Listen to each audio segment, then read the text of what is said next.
যেহেতু 2018 সালে নিরাপদ সড়ক আন্দোলন একটা আমাদের কিন্তু চোখ খুলে দিয়েছিল সেই সময়, যে নিরাপদ সড়কের বিষয়টা যে খুবই একটা মৌলিক বিষয়, এবং সেই সময় 18 সালের পর থেকে এটি ব্যাপক আলোচনায় আসে বিভিন্ন সেক্টরই।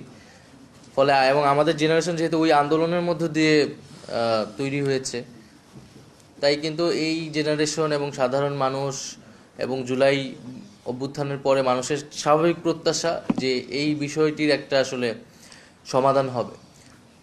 যদিও আমি যারা সংশ্লিষ্ট আছেন নীতি নির্ধারক পর্যায়ে তারা ভালো বলতে পারবেন এখানে কতটুকু কাজ আগানো গেল। আমি মনে করি পরিবহন সেক্টরের দুর্নীতিটা বন্ধ হয় নাই।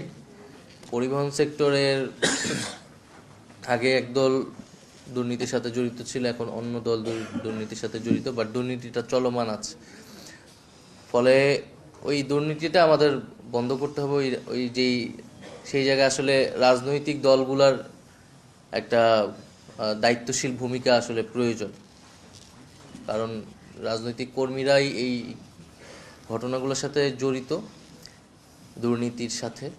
তো সেইটা একটা বিষয়, এবং রোড অ্যাক্সিডেন্টের আর বিষয়গুলোর প্রতি আরও বেশি সরকার বা নীতি নির্ধারকের জায়গা থেকে আরও বেশি আন্তরিক হওয়া। কারণ